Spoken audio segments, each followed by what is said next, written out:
Hello, welcome to the first in a series of videos that are hopefully going to show you how to answer the questions for Edexcel's GCSE History 9 to 1 paper. And this video is focusing especially on superpower relations in the Cold War 1941 to 1991 and looking at question 1, which is asking you to explain the consequences of an event.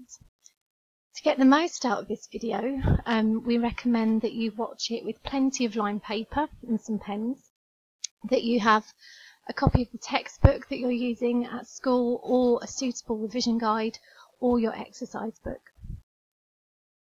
So, in terms of this first question that we're tackling, this is what it will look like in the actual exam. Okay, so it asks you to explain 2 consequences of an event.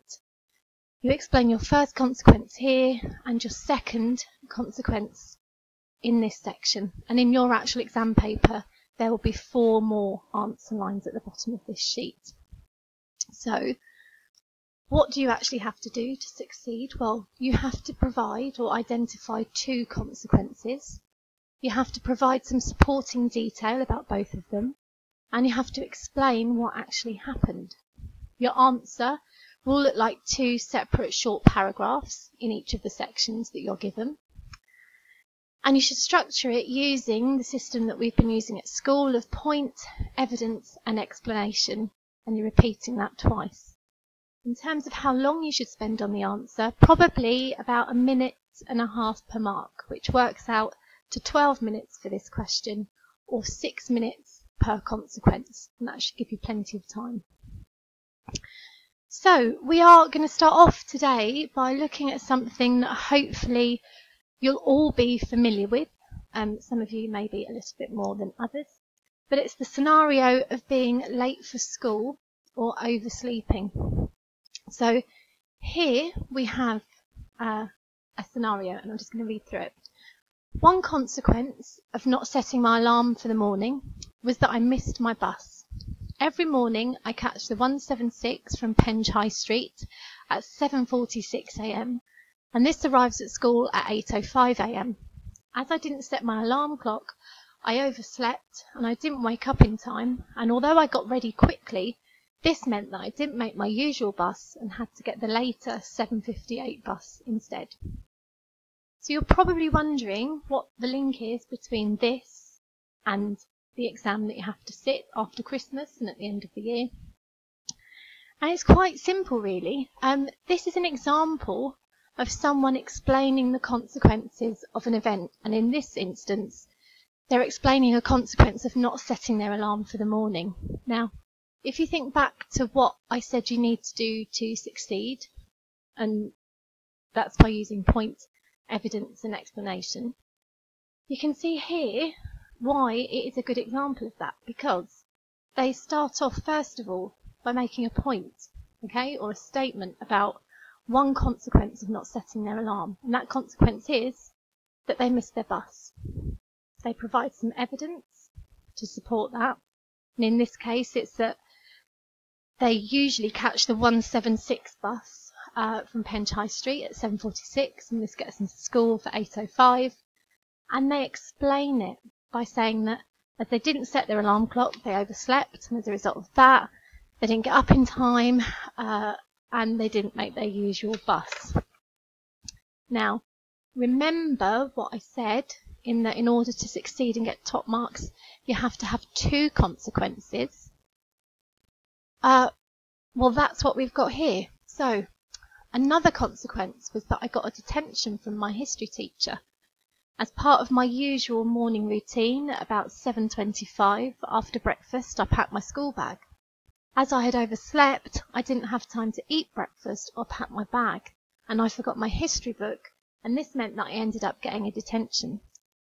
Now, if you're working along with this video, you might want to pause here and try and identify yourself the point, evidence and explanation.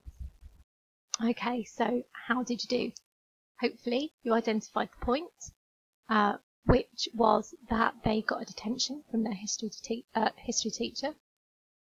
Hopefully then you identified the evidence, and the clue here obviously is that the time was in there. because dates and times and figures are good examples of evidence. And then it's finished with some explanation at the end. Okay, so that is an example of explaining two consequences but related to something that you might be a bit more familiar with. What we're going to do now is move on to apply that to the context of the Cold War and what you're actually going to be tested on in your mocks and in June. So at this point, it would be really useful if either using your textbook or revision guide or by watching another video on YouTube that you actually get a quick overview and recap of what the Prague Spring actually was. And once you've done that, you can press play again and I will take you through how to apply what we've just learned to a real life exam question. Okay, so now that you've familiarised yourself with the events of the Prague Spring, your task is to create 2 points or state 2 consequences of the Prague Spring that could be used to start off our 2 small paragraphs. Okay, so we're looking for the point that we would use at the start of each of these consequence paragraphs relating to the consequences of the Prague Spring. Okay, so hopefully what you came up with is something quite similar to this, but it could be slightly different as well, as long as you double check what you've got to your revision book or textbook, that it's accurate, that's fine. What we've got here are one consequence of the Prague Spring was that the USSR invaded Czechoslovakia, and another consequence of the Prague Spring was that it strengthened the USSR. So we've got our 2 points, just like we had in our example when we were talking about consequences for not setting our alarm. Okay. What I want you to do now is find 2 pieces of supporting evidence for each of these points. Okay, and all you need to provide is a sentence after each of these. And evidence means things like dates, people, places, acts, individuals, groups, keywords, anything like that would count as supporting evidence. So see if you can write one sentence that goes after each of these points. That includes some evidence to just develop these points a little bit further. And this is what it might look like. So, one consequence of the Prague Spring was that the USSR invaded Czechoslovakia.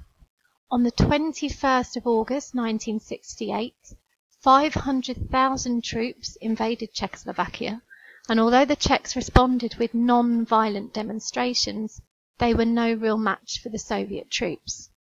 That's your point and evidence. Another consequence of the Prague Spring was that it strengthened the USSR.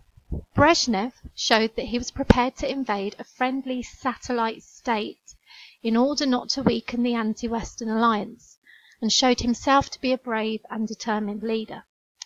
Now, at that point, it's looking good. We've got a point evidence, followed by another point and evidence, and all we need to do to get top marks is to add a sentence of explanation onto each of those.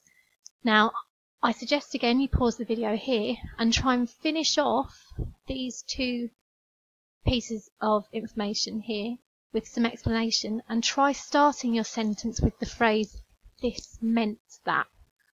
Alternatively, you could use other phrases like "this led to" or "this was because." But pause the video here and have a go yourself.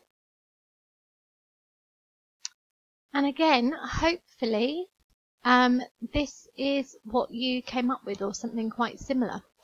So for the invasion with the 500,000 troops, this meant that they were able to forcibly remove Dubček from office and replace him with Gustav Husak, a loyal supporter of Soviet-style communism. Or this meant that it made it less likely for other Eastern Bloc countries to copy what had happened in Prague, as a message had been sent out that giving up communism was not an option, and that if any of those countries were contemplating something similar, they would be crushed by force. And what you have there are 2 consequences using point, evidence, explanation, okay, on both of those, point, evidence, explanation, and if they were put into this sheet in these spaces, hopefully that would get you somewhere near 8 marks, because you get 4 marks per consequence. So feel free to have a go yourself. These are some examples of what you could get questioned on. The list isn't exhaustive, okay? There's lots more that they could ask you on, but have a go with some of these. So explain 2 consequences of détente, or the Soviet invasion of Afghanistan, or the Iron Curtain speech, or Comic-Con. Have a go as much as possible of as many of these as you can. Good luck.